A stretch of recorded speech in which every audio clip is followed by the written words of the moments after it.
व रहमतुल्लाहि व बरकातुहू। अल्हम्दुलिल्लाह अल्हम्दुलिल्लाहिल हन्नानिल मन्नान अल्लज़ी खलक़ल इंसान व अल्लमहुल बयान वस्सलातु वस्सलामु अला रसूलिही सय्यिदिल इंसि वल जान व अला आलिहि व अस्हाबिहि ज़विल खैरि वल इहसान अम्मा बअद फ़अऊज़ु बिल्लाहि मिनश शैतानिर रजीम बिस्मिल्लाहिर रहमानिर रहीम या अय्युहल्लज़ीना आमनुत्तक़ुल्लाह वल तंज़ुर नफ्सुम मा क़द्दमत लिग़द वत्तक़ुल्लाह इन्नल्लाह ख़बीरुम बिमा तअमलून। सदक़ल्लाहु मौलानल अज़ीम। बारगाह रिसालत मुआब सल्लल्लाहु अलैहि वसल्लम में दुरूद पाक का हदिया पेश करें। अल्लाहुम्मा सल्लि अला सय्यिदिना मुहम्मदिन मअदनिल जूदि वल करम व आलिहि व अस्हाबिहिल किराम व इब्निहिल करीम व बारिक व सल्लिम सलातन दाइमतन सरमदन अबदा। वक्त की सुइयां गुजरती गई, साल फिर ख़त्म होने को आया और हमारी ये महफिल मुसलसल कई सालों से आप देखते आ रहे हैं। 2023 में यही महफिल में हम इसी तरह आपके सामने थे, आप यहाँ मौजूद थे जब साल का आखिरी हिस्सा गुजर रहा था, 24 आ रहा था।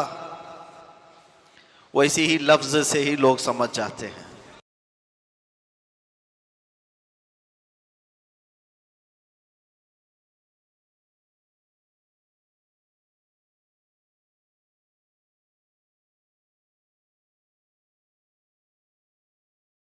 वैसे ही चले गए हमारे, लेकिन खुशखबरी लेता हुआ आला हजरत का 25 भी आया।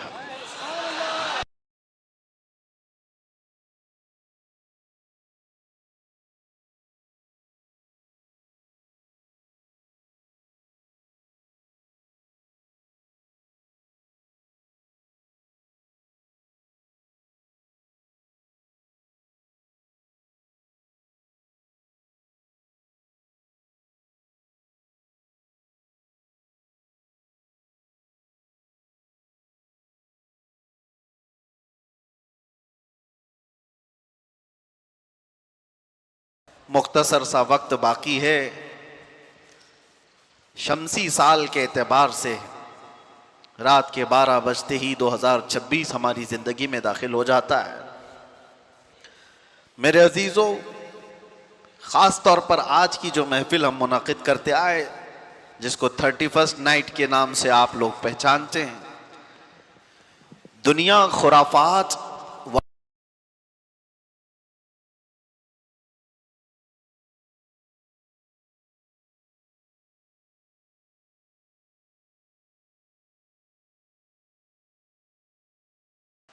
तकरीबन एक रात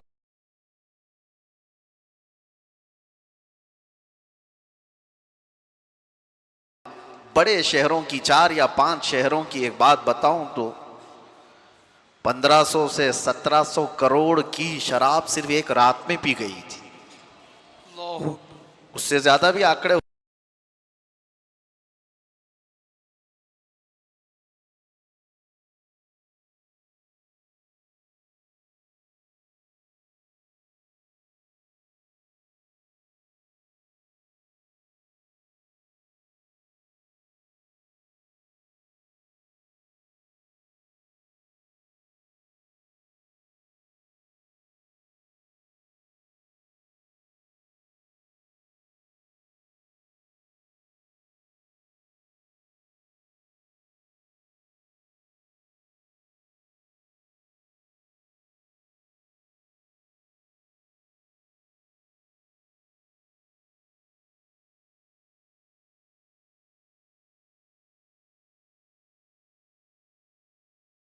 लोग करते होंगे चंद जगहों पर, इससे क्या फर्क पड़ेगा?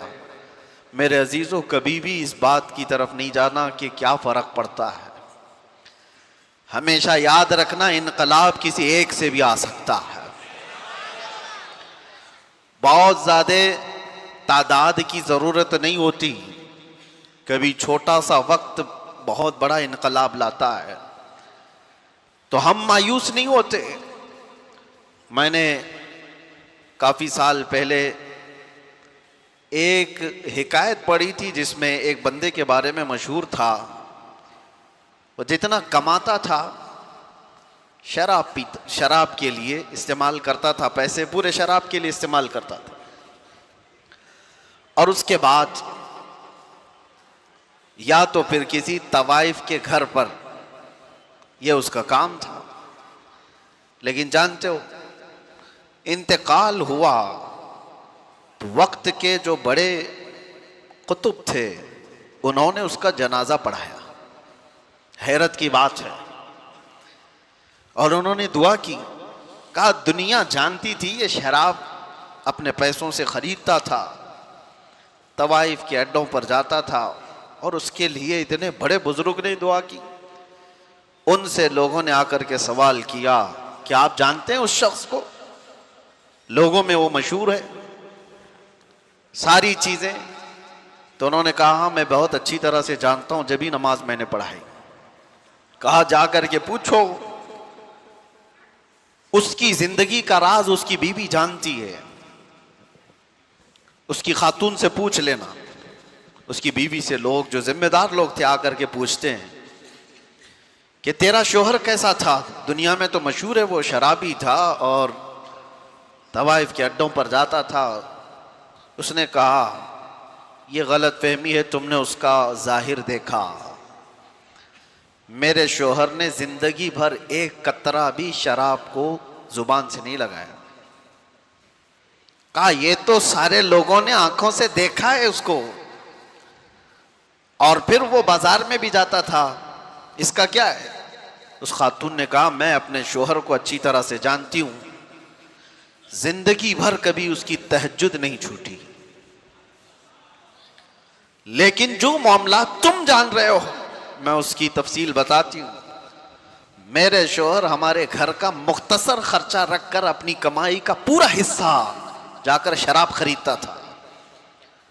और खरीदता तो शुरू में मैंने भी इसका विरोध किया था, मुखालफत की थी, लेकिन उसने जब मुझे बताया, रोजाना शराब खरीद करके लाता और गटर में बहा देता था।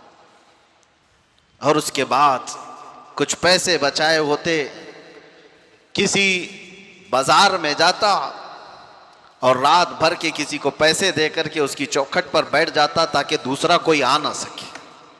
न कभी वो किसी तवाइफ को हाथ लगाया, न घर गया। उससे जब ये पूछा जाता तो कहता मेरी ताकत में जितना है उतना तो मैं गुनाह कम कर सकूं, दुनिया से बुराइयों को मैं कम तो कर सकता हूं जी, मैं पूरी शराब नहीं बहा सकता, जितनी मेरी ताकत में है उतनी तो मैं इसलिए बहाता हूं कि शराब बनने से तो मैं रोक नहीं पाऊंगा, लेकिन बन गई है तो पीने से कुछ लोगों को रोक सकता हूं। मैं बहा देता, इतनी शराब तो किसी के हलक में नहीं जाएगी, या कोई और दूसरा जिना के अड्डे पर नहीं जाएगा जितनी रात मैंने वहां पर पहरा दिया है अपने अपने ख्यालात से। उसकी खातून से लोगों ने पूछा कि इससे हुआ क्या? न शराब खत्म हुई ना अड्डे खत्म हुए।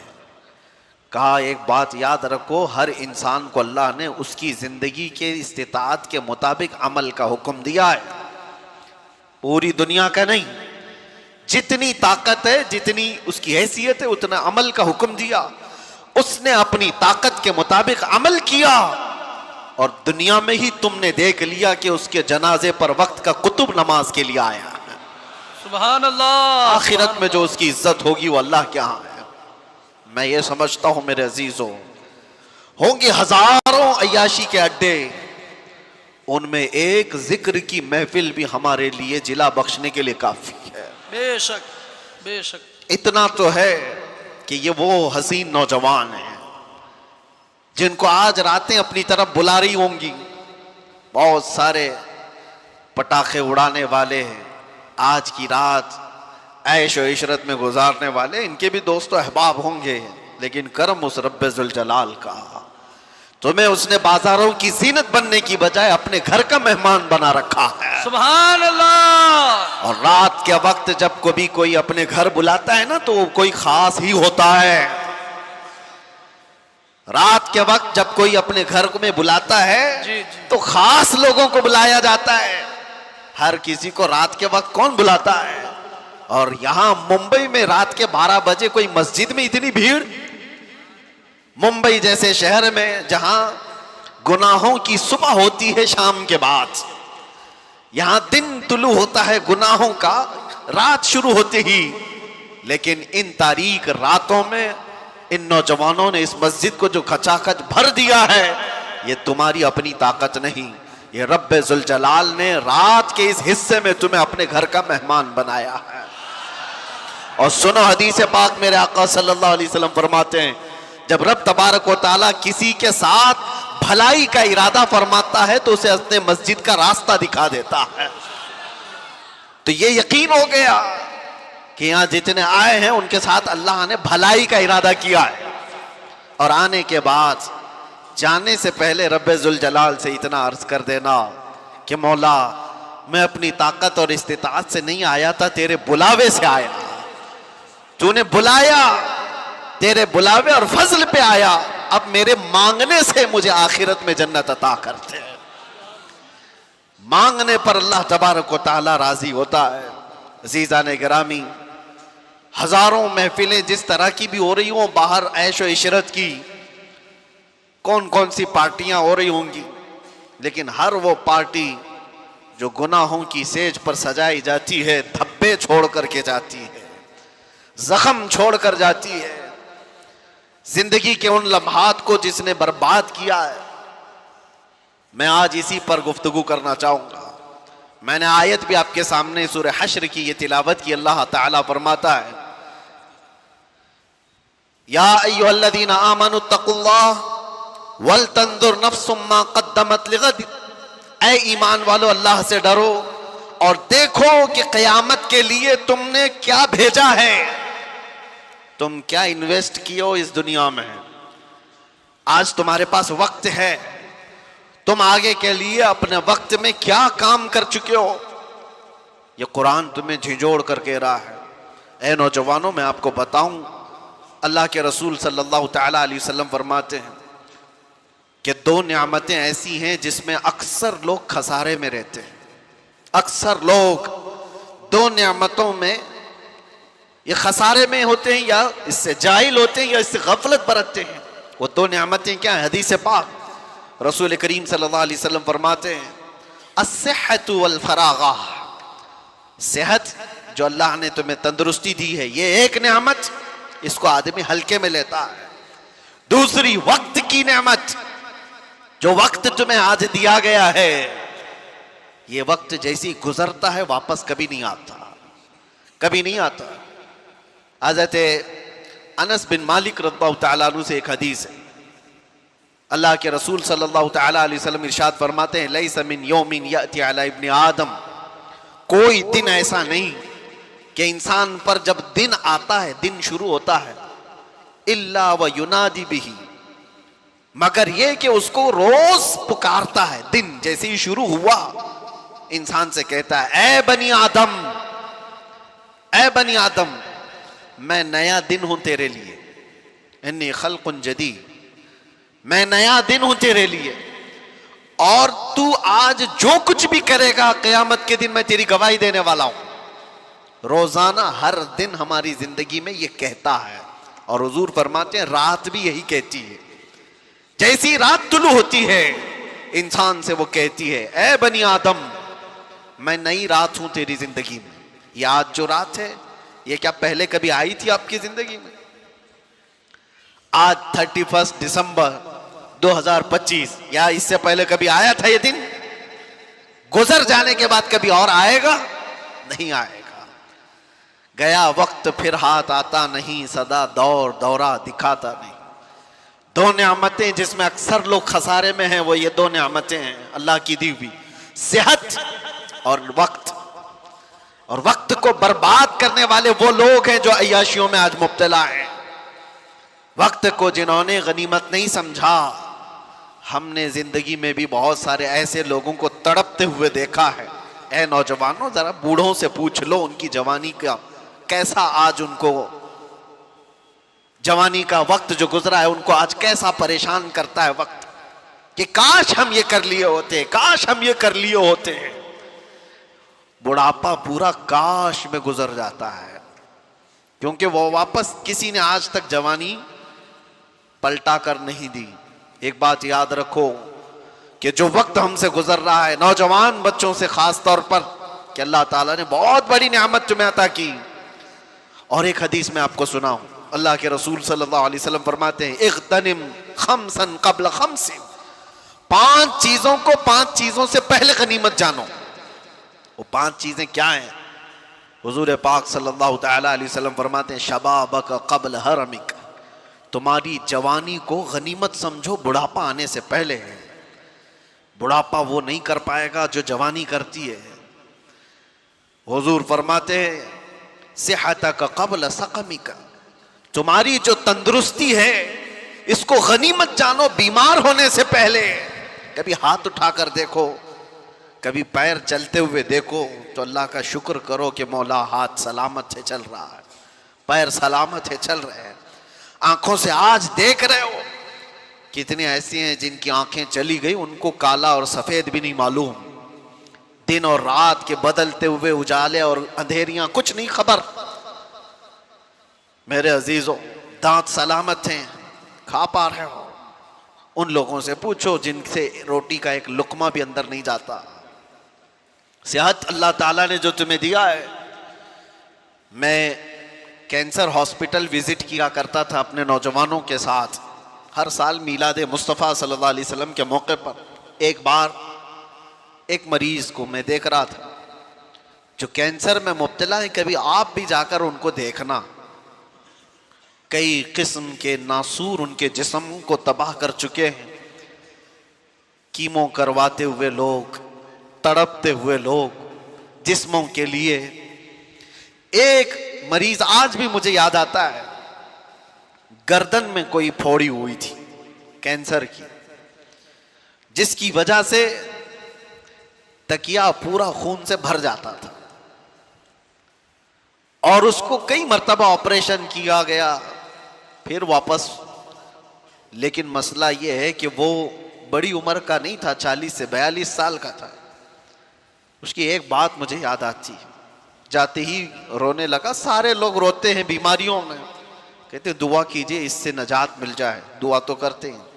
मैं इसलिए कह रहा हूं मेरे अजीजों, वहां जाने की एक वजह यह नहीं कि फ्रूट बांट करके फोटो लेने के लिए, इसलिए जाओ कि तुम्हें तुम्हारी सेहत का अंदाजा हो जाए, अल्लाह का शुक्र करने का तुम्हें एहसास पैदा हो जाए। उसकी जगह मैं तो नहीं लेटा हूं, मेरा तो जिस्म सलामत है। और उस आदमी ने मुझसे कहा था कि हजरत मुझे सिर्फ इस बात का दुख होता है कि मैं सर उठा नहीं पाता, जैसे ही सर उठाएंगे ये फोड़ी फिर से खून रचना शुरू कर देती है। कैंसर की फोड़ी है, हिला भी नहीं पाता। इसलिए दुख होता है कि जवानी में मेरे पास अच्छा वक्त था, आज शिद्दत से ख्वाहिश होती है कि अल्लाह की बारगाह में एक सजदा कर लूं, मुझे उसकी मोहलत नहीं है, मैं सजदा करने जैसा भी नहीं रह गया। हमने कहा इशारे से तुम अपनी नमाज पढ़ लो, अल्लाह के यहाँ कबूल है। लेकिन वो कहता है शिद्दत से ख्वाहिश ये है कि पेशानी उसकी रब के हुजूर टेक तो दूँ एक बार, मेरी इतनी भी इस्तिताअत नहीं। वो बात मुझे आज तक लगी हुई है। मेरे अजीज़ों, सेहत तुम्हारी इतनी बड़ी नेमत है कि जब ये तुमसे ख़त्म कर ली जाए तो सिवाय काश और पछतावे के कुछ नहीं रहता, हमारे पास कोई चीज़ नहीं रहती। नौजवानों ने इसको हल्के में लिया है, सेहत को बर्बाद करते हैं।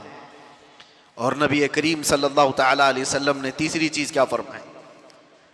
आप सल्लल्लाहु तआला अलैहि वसल्लम फरमाते हैं ग़िना का क़ब्ल फ़क़रिक, आज अल्लाह ने तुम्हें तवंगरी दी है, माल और दौलत अता किया है, तो मोहताजी आने से पहले इस माल की गनीमत को समझो, इसमें अय्याशी मत करो, इसको बर्बाद मत करो। ऐसे मोहताज हो जाओगे कि फिर हमने ऐसे लोगों को भी देखा है जिनके पास थैले भर भर कर पैसे रखने की दास्तानें सुनाई जाती थी, लेकिन आज उनकी हालत यह है कि पड़ोसियों से रोटी मांग कर खाना पड़ता है। ये मैं मुबालगा नहीं कर रहा हूं, देखी हुई बातें हैं। कब तुम्हारा ये तवंगरी, तुम्हारा ये माल जाया हो जाए तुम्हें अंदाजा भी नहीं। साल साल भर में करोड़पति रोड़पति बन जाते हैं। तुम्हारे पास अल्लाह ताला ने गीना अता किया है तो यह अय्याशी के लिए नहीं, बर्बादी के लिए नहीं है, फजूल खर्ची के लिए नहीं है।